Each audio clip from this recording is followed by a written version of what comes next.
بسم الله الرحمن الرحيم.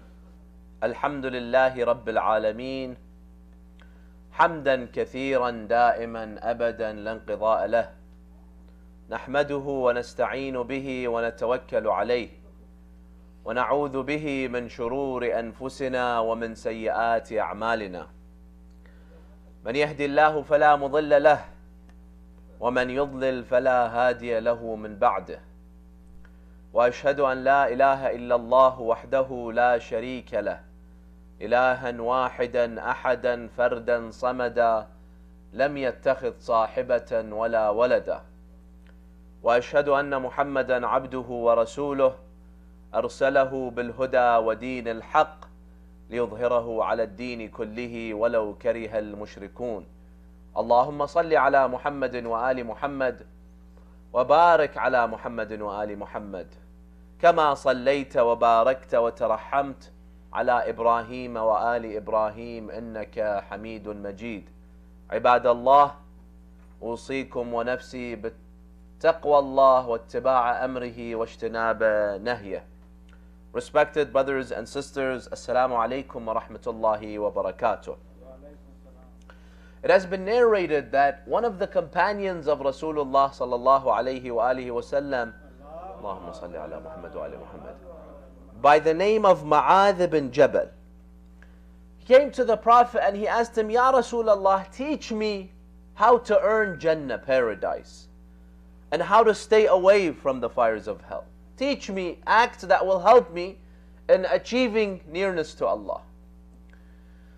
So the Prophet began to tell him, do this, do that, stay away from these acts. And then in the end the Prophet paused and he told him, look, Ya Mu'adh, do you want me to give you just one thing? Summarize one thing, one shortcut. If I can just summarize the key to success, the key to Jannah in one word, and this will help you in staying away from Jahannam, I can summarize it in one sentence. He said, of course, that will make my life much easier. Instead of having the entire Risala Amaliyah, right, with all the laws, if one sentence will earn me paradise, I would definitely like that. The Prophet told him, Ya Mu'adh, and then he pointed at his tongue. He told him, Ya Mu'adh, control this. If you are able to control your tongue, then Allah subhanahu wa ta'ala will grant you paradise. This is the key to your success in the akhirah.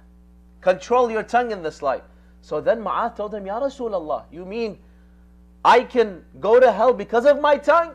The Holy Prophet told him, yes, Ya Mu'adh. Most people on the Day of Judgment that you will see Allah punishing is because they could not control their tongue. It's because this tongue was a weapon that they would constantly unleash, and it was because this tongue that they ended up there. What a beautiful hadith that Rasulullah summarizes how a believer should live in this life. There's one thing that you can focus on. Focus on this tongue and the words that come out of this tongue. Now you may see it as a small organ. The tongue, compared to other organs, is not too big. It's one of the smaller organs. But the damage that it could do, and the good also that it can do, is more than any other organ in the body. And that's why the Prophet says, if you want me to summarize, let me tell you this. Just count, brothers and sisters. How many sins can one do with this small organ? How many sins can someone perform with this just one organ? For example, I saw a book of one of the ulama where he mentions the sins of the tongue. He counts up to 20 sins that this tongue can do. Can you find any other body part that can do this many sins? There's no other body part. For example, ghiba, backbiting. Backbiting, which is one of the kaba'ir, the great sins. And backbiting, brothers and sisters, is defined as one of two things, ghiba. Number one, when you expose someone.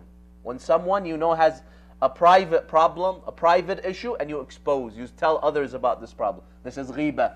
Number two, when you insult someone, when you speak about someone negatively behind their back. This is all what? Backbiting, ghiba. You know, ghiba, one of the consequences of ghiba, not only is it sin, one of the damaging consequences of ghiba on the Day of Judgment is that Allah Azza wa Jal will take from your good deeds and give it to the person you were doing ghiba of. There's a hadith from the Prophet. He says on the Day of Judgment, Allah will give you your book of A'mal, some people. I mentioned the book of A'mal last night. So you look at your book of A'mal, and then you see some of your A'mal are missing. I went to Ziyarat al-Arba'in. It's not there. I went, for example, to Umrah. I donated $10,000 to the masjid. So what do? You tell the angels, can you give me a form? I want to file missing A'mal. You see, sometimes we file for missing miles. The airline misses it, so you have to what? You have to file for those missing miles, or missing credits, or missing whatever. They tell you, brother, this is not the dunya. Sister, in the dunya, they may forget, but in Allah Azza wa Jal is ma'soom. He's infallible. He does not forget. If it's not there, that means you won't get it. So you say, why? They go investigate. They tell you it's because you used to do ghiba in the dunya. Remember that person that you were jealous of? Why do we do ghiba sometimes? Envy, sometimes jealousy. That person that you had envy and jealousy of used to do ghiba. Allah took from your good deeds and He gave it to that person. So anytime I open this mouth and I engage in ghiba, backbiting, it's as if I am donating my good deeds, my ziyarat al-arba'in, my hard work to that person. So that's why the Prophet said, oh Ma'adh, be careful of this tongue. And then the Prophet says, and then Allah will give a book to another person. He opens his book and he sees a'mal he'd never done. Says, Ya Allah, it says, I did 15 times Arba'in walk. I only did 3 times. What is this, Ya Allah? Allah tells that individual, the angels will tell him, you had certain people, you had enemies in the dunya, or people that envied you, people that used to do ghiba. You know, sometimes I see people in the community, when they hear that people are talking behind their back, they get upset. Don't get upset, brothers and sisters. This is the biggest service they're doing for you. When you know people are talking behind your back, they're just giving you their a'mal. They do the hard work. You sit and you receive their good deeds. And not only that, the hadith says that the person who's being backbited, the madloom, his sins will be transferred to the person who does ghiba. It's the biggest service that someone can do for you. So this is what? This is ghiba, for example. Another sin that the tongue can do is namima, tale-bearing. What is namima? Namima, you hear someone doing ghiba. Now you are the one that heard it. First of all, when you hear ghiba, it is also wajib upon you to oppose. Because this is an-nahi anil munkar, forbidding the evil. So you can't laugh with that person. The least thing, if you can't oppose, then don't laugh. Sometimes, I have some elderly people, they do ghiba in front of me, that I don't want to, rebuke them because they're old, but the least thing I do, they're making fun of someone, is I don't laugh. I frown. And this is ad'aful iman. This is the lowest of iman. It's better to express your opposition. But if you can, at least frown in their face. Namima, I hear someone do ghiba, and then I go and tell that person, fulan was doing ghiba. This is haram, because this creates fitna. Maybe that person will do tawbah, and then that person will never find out, and they will have a good relationship. So when I go and take news, some people in the community, they love doing this. They bring news from this side to that side, and this side to this side. Namima is also one of the big sins. Another sin that this tongue can do is lying. Lying, brothers and sisters, can have so much damages. Let me just tell you this quick story. They say that once, this is hundreds of years ago, someone went to the slave market, when there used to be slaves, and he wanted to buy a slave. So he saw a slave, and then his price was cheaper than the other slaves. So he asked the owner, why is this slave cheaper? He said, this slave, he has a problem. What is it? He lies once a year. Once a year? We lie 100 times a year. This is a good thing. We said, okay. But he saw his resume, everything's good. He knows how to do everything. He's very helpful in the house and whatever. But he lies once a year. He said, I'll take him. I lie once every day. So he took that slave to the house. That slave was perfect. Months. And he completely forgot about the fact that he lies once a year. Until the day came that what? He has to lie. That day came. What did he do?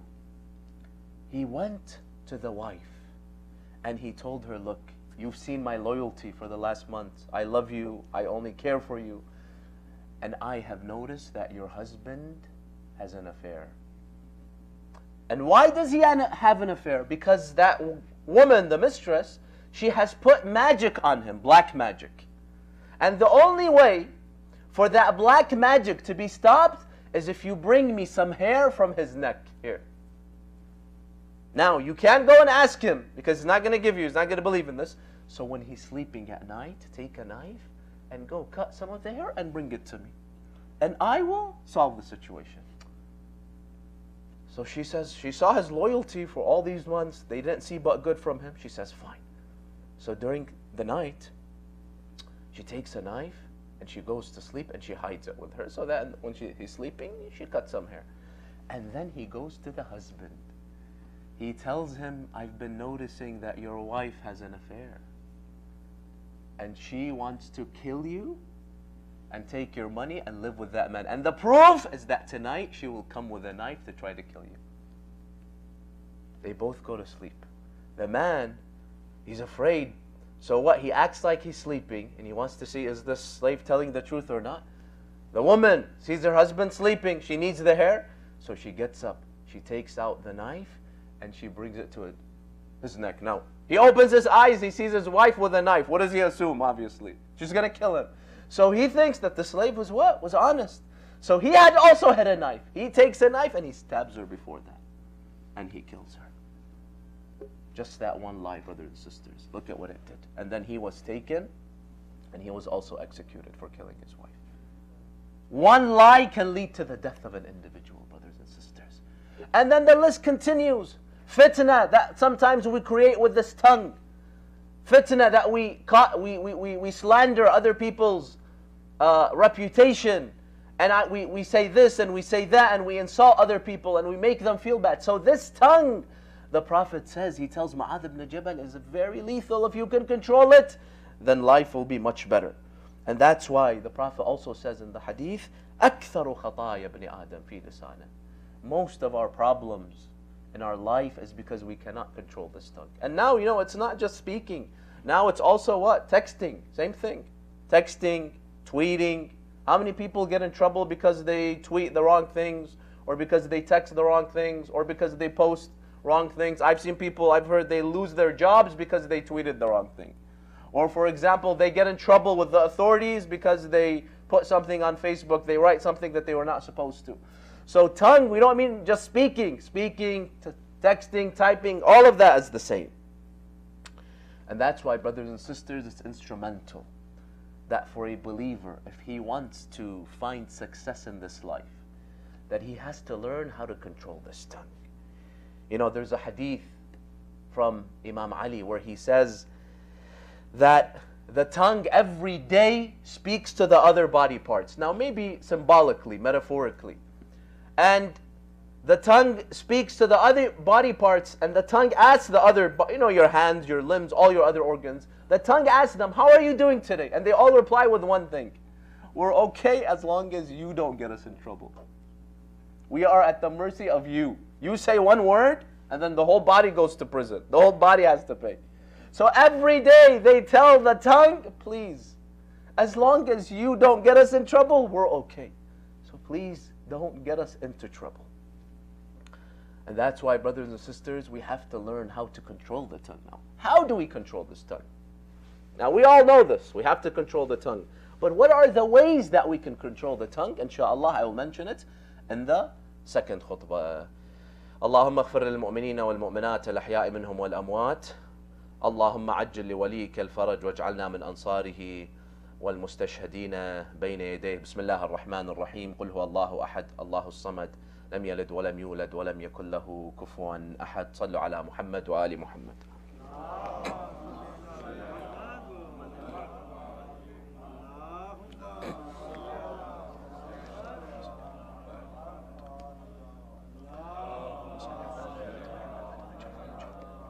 بسم الله الرحمن الرحيم. الحمد لله رب العالمين.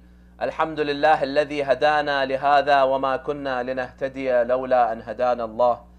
وأشهد أن لا إله إلا الله وحده لا شريك له. وأشهد أن محمدا عبده ورسوله. اللهم صل على محمد عبدك ونبيك ورسولك أفضل ما صليت على أحد من عبادك وأنبيائك ورسلك. وصل على وصيه من بعده أمير المؤمنين علي بن أبي طالب وصل على الصديقة الطاهرة فاطمة الزهراء سيدتي نساء العالمين، وصل على سبطي الرحمة وإمامي الهدى الحسن والحسين سيدي شباب أهل الجنة، وصل على أئمة المسلمين علي بن الحسين ومحمد بن علي وجعفر بن محمد وموسى بن جعفر وعلي بن موسى ومحمد بن علي وعلي بن محمد والحسن بن علي والحجة المهدي المنتظر عجل الله تعالى فرجه وسهل مخرجه وجعلنا من أنصاره وأعوانه. صلوا على محمد وآل محمد.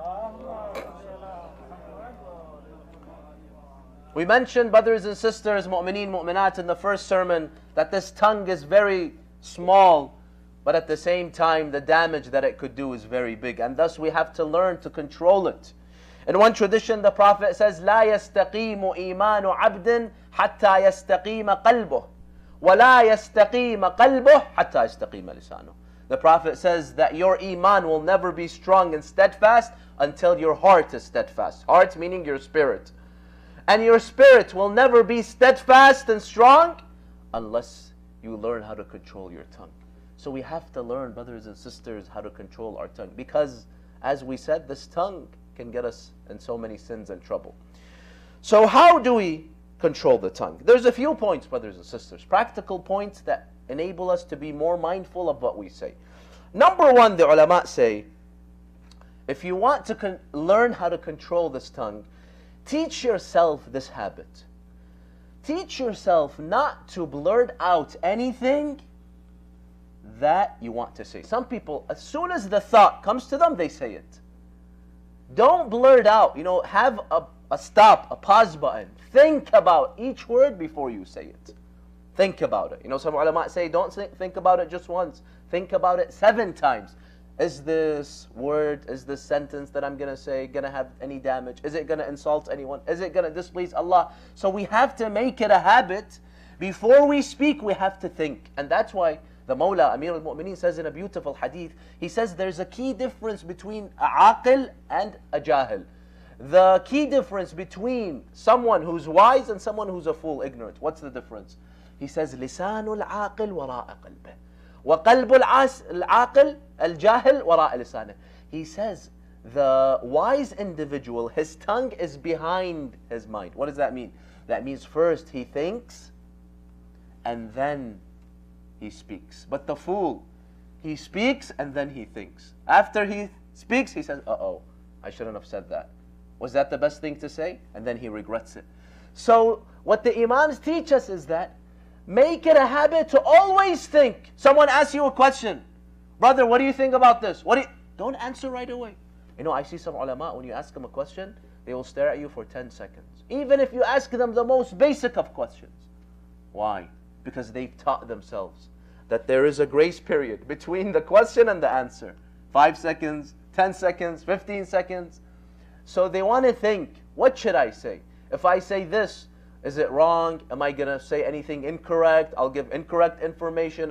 Maybe I will be offensive, so on and so forth. So this is a habit, brothers and sisters, that we have to teach ourselves. Think and then speak, versus speak and then think and regret it. So this is something that's very, very important. And that's why, brothers and sisters, the very famous phrase, silence is gold? There is even a hadith that mentions that. I found Imam al-Sadiq, he says, Sallu ala Muhammad wa ali Muhammad. He says that Luqman, the chapter of Luqman, some ulama say he was a prophet, others say he was a wise man. The point is, Luqman told his son one day, the Quran tells us that Luqman gave his son a lot of advice. So one of the things that he told him is, my son, if people say that speech is silver, then I will say that silence is gold. So this, even though it's become even a secular expression, but it could be dated to what? To Luqman, according to Imam al-Sadiq. Silence is gold. So teach yourself to what? To think and then speak. So this is number one. This is very important. Number two, brothers and sisters, the traditions tell us the less we speak, the better. The less you speak, the better it is. Amir al-Mu'mineen in a beautiful hadith says, إِيَّاكَ وَكَثْرَةِ الْكَلَامِ. He says, do not be amongst those people that speak a lot. There's some people in the community, mashallah, they talk so much. And there's other people, you see them, they're silent. They don't talk too much. The Imam says, beware of being from the people that are too talkative. They talk too much. Why? He says there's two problems with these people. He says, فَإِنَّهُ يُكْثِرُ الزَّلَلِ وَيُورِثُ الْمَلَلِ. He says, number one, the more you talk, the more you're going to commit mistakes. Even if you're someone that thinks. At the end of the day, are we ma'soom? We're not ma'soom. We're going to make mistakes. So let's say that you manage to implement the first step, that I think before I speak. I'm still going to make mistakes from time to time. Let's say that out of every 100 times I speak, one time I'm going to make a mistake. That's good. 99%, I'm good. The more you speak, the more you're going to make mistakes. If you speak 100 times a day, that's one mistake. If you speak 1,000 times a day, that's 10 mistakes. So the Imam says the less you can speak, the better. Why? Because if you don't speak, then at least you're not committing a sin. You know, there's a hadith that says, as long as the believer is silent, Allah will write him, you know, he's someone good. But once he opens his mouth, this is when the pen begins to write. So if you're silent, you know you're safe. You're not committing any sin. So number one, he says that do not be too talkative, because the more you talk, the more you will get into trouble, the more you're going to be offensive, the more you're going to commit sins, the more you're going to hurt other people's feelings. This is number one. And number two, this is very fascinating. Look at what Imam Ali says. وَيُورِثُ الْمَلَلِ. He says the people that talk too much, you know what they do? They annoy other people. You'll be an annoying person. I know some people in the community, well, all they do is they talk. They don't like listening. Everyone around them is annoyed. Now, they may not tell that person. They don't want to be rude. But everyone runs away from that person, because once he talks, he does not stop. Imam Ali says people will be annoyed by you. Talk less, people will love you more. Sometimes, you know, I even have some people who want to ask me a question. They can ask it in 10 seconds, but they talk for 5 minutes. They tell me their life story, and then say it is, for example, this type of fish halal or haram. Just ask me the question directly. I don't need all that extra information. They tell me I woke up in the morning and then I did this and then my mother told me that and then this and then this and then I say it. For example, is this halal or haram? Just get to the point. I don't say anything, of course, to these people because I want to be polite. So as a general rule, the Imam says the less you speak, the better. And this is one of the, also, brothers and sisters, one of the sifat of the muttaqeen. The sifat, the qualities of the virtuous ones and the qualities of the ulama. I've seen many ulama, brothers and sisters, when I studied in the city of Qom and when I traveled to Karbala, Najaf. You see them most of the time they're silent. They only speak if they have to teach, if they are asked a question. But most of the time you find them silent because their silence is gold. My speech is all haram and their silence is gold. And if you had to speak, if you do see them moving their tongue, you see it's dhikr of Allah subhanahu wa ta'ala. So the less we speak, brothers and sisters, the better. Now how can we do that? One way, brothers and sisters, you know, some colleges, some schools, when they tell you to write a paper, they give you a word count, maximum word count, because they don't want, the teacher doesn't want to read a 500-page, 500-page essay. So they tell you, you know, let it be, for example, 1,000 words, 2,000 words. Maybe, brothers and sisters, we have to put a word count. Try this. Let's say today, I will only speak 100 words. Unless it was necessary, wajib, you know, something urgent, or else I will not speak. Have we tried that? Put a word count. Start at 1,000. Maybe you can count them. And then go down. Eventually, you'll teach yourself to speak less. And the less you speak, the less you will commit mistakes.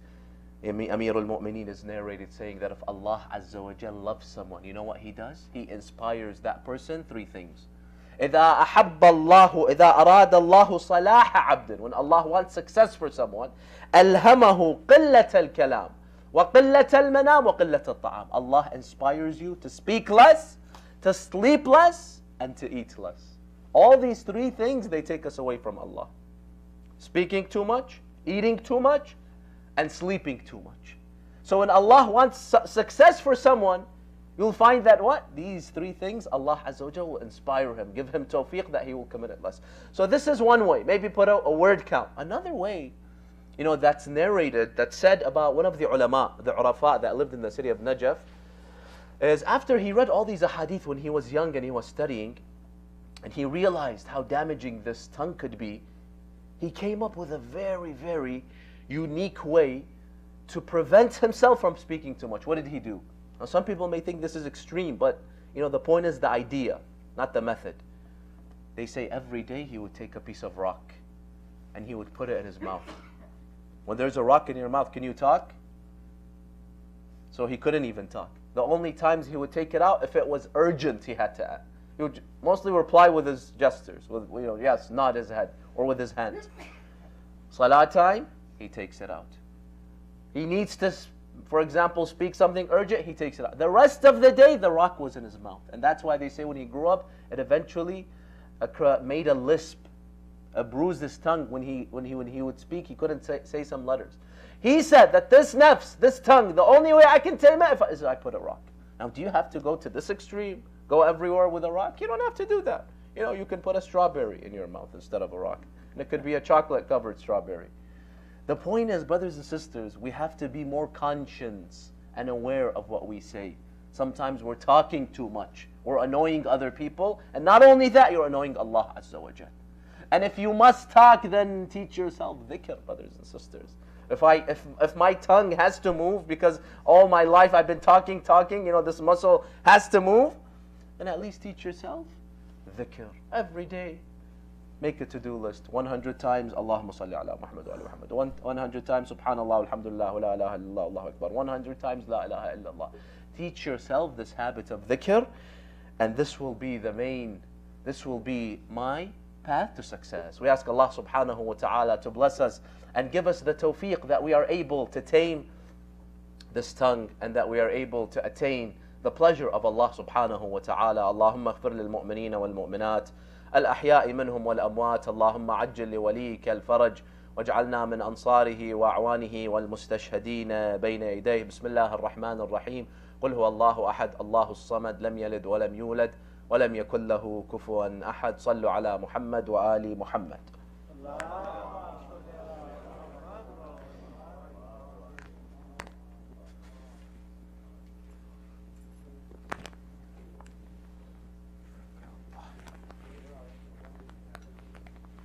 We ready for salah? Inshallah. Allahumma salli ala Muhammad wa ala Muhammad wa ajjal faraj ala Muhammad. Allahu Akbar, Allahu Akbar.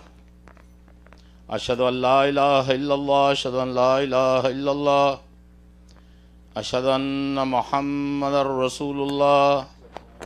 Ashhadu anna Muhammadar Rasulullah. Allahumma salli ala Ashhadu anna Aliyan waliyullah, ashhadu anna Aliyan hujjatullah. Hayya ala salat, hayya ala salah, hayya ala falah, hayya ala falah, hayya ala khairil amal, hayya ala khairil amal. Qad qamatis salatu, qad qamatis salah. Allahu Akbar, Allahu Akbar. La ilaha illallah wahdahu la sharika lahu. Salatul Jummah.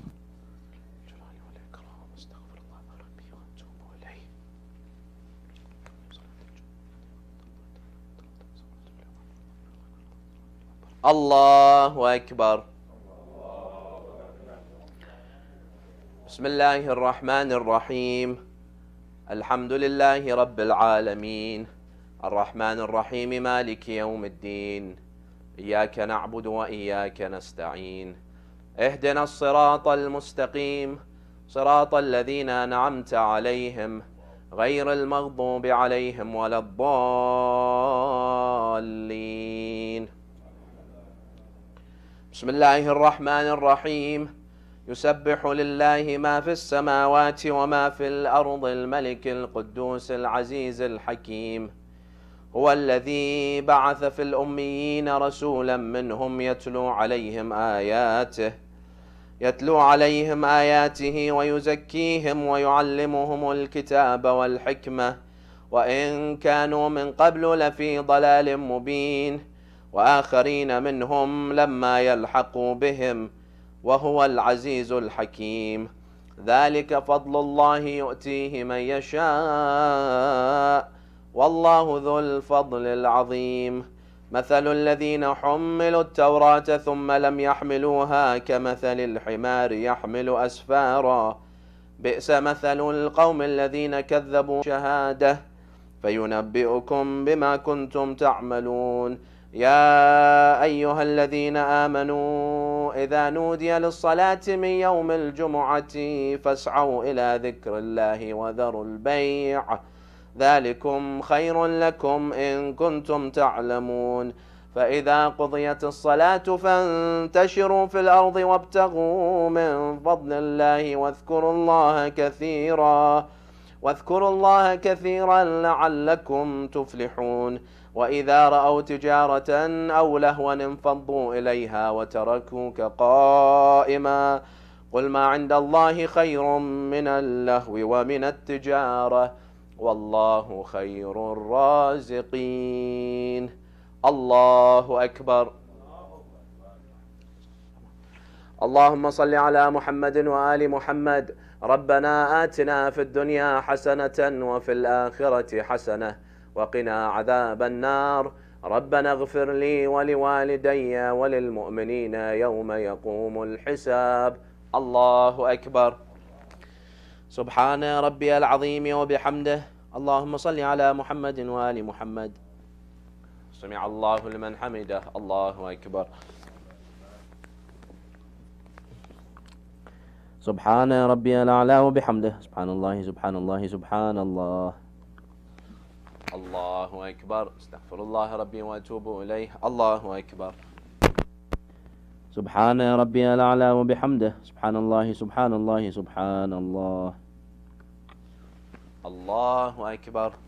حول الله وقوته أقوم وأقعد وأركع وأسجد. بسم الله الرحمن الرحيم. الحمد لله رب العالمين الرحمن الرحيم مالك يوم الدين إياك نعبد وإياك نستعين اهدنا الصراط المستقيم صراط الذين أنعمت عليهم غير المغضوب عليهم ولا الضالين. بسم الله الرحمن الرحيم. قل هو الله أحد الله الصمد لم يلد ولم يولد ولم يكن له كفوا أحد. الله أكبر. سبحان ربي العظيم وبحمده. اللهم صل على محمد وآل محمد. سمع الله لمن حمده. الله أكبر. اللهم صل على محمد وآل محمد. لا إله إلا الله الحليم الكريم. لا إله إلا الله العلي العظيم. سبحان الله رب السماوات السبع ورب الأرضين السبع وما فيهن وما بينهن وما تحتهن ورب العرش العظيم والحمد لله رب العالمين. الله أكبر.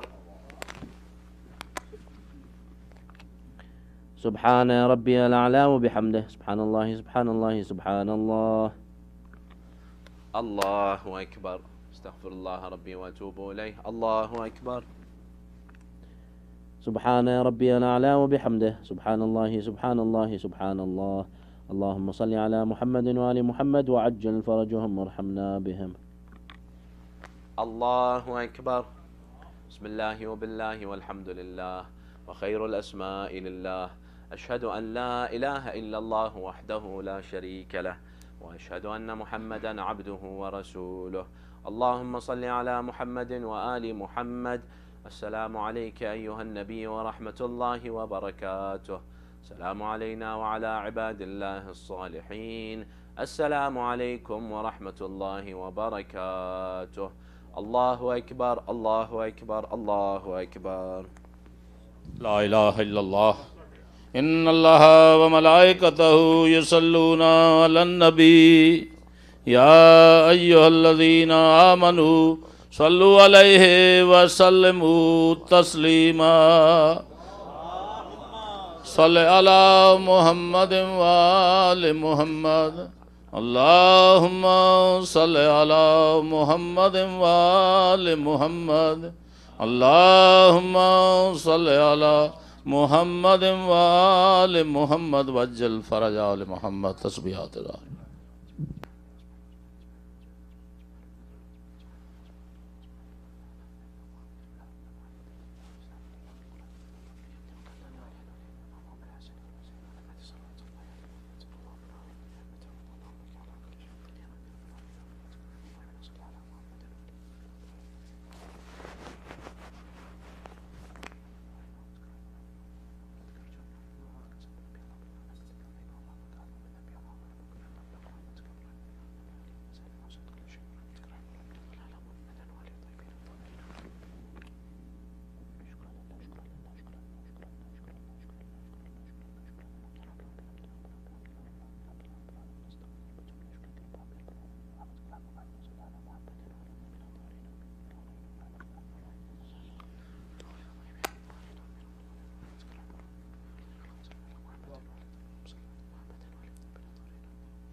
अल्लाहुम्मा सल्लि अला मुहम्मदिन व आलि मुहम्मदिन वज्जल फरज आलि मुहम्मद। या अल्लाह या रहमान या रहीम या करीम या समीअ या अलीम या रज़्ज़ाक़ या शाफ़ी या जलील या जमील या गाफ़िर ज़ंब या हय्य या क़य्यूम या नूर या कुद्दूस या ज़ुल जलाल वल इकराम। इलाही बहक़्क़े मनाजका व बहक़्क़े मन दुआका फ़िल बर्र वल बहर तफ़ज़्ज़ल अला फ़ुक़राइल मुअमिनीन वल मुअमिनात बिल ग़िनाए व सरवत व अला मरज़ल मुअमिनीन वल मुअमिनात बिश्शिफ़ाए व सेहत व अला अहयाइल मुअमिनीन वल मुअमिनात बिल लुत्फ़ वल करम व अला अमवातिल मुअमिनीन वल मुअमिनात बिल मग़फ़रत व रहमत व अला ग़ुरबाइल मुअमिनीन वल मुअमिनात बिर्रद्द इला औतानिहिम सालिमीन गानिमीन व मुहम्मदिन व आलिहि अजमईन बरहमतिका या अरहमर राहिमीन। दरूद वर मोहम्मद व आले मोहम्मद। अला Muhammad wa ala Muhammad. Assalamu alaikum. Sayyid's topic tonight for the majlis is Dua Arafah of Imam Hussain alayhi salam and his relationship to Allah through this dua, inshallah. Tomorrow's topic is Janab Hur and the concept of repentance. Ready? Yeah. Allahu Akbar, Allahu Akbar. Ashhadu an la ilaha illallah. Ashhadu an la ilaha illallah. Ashhadu anna Muhammadan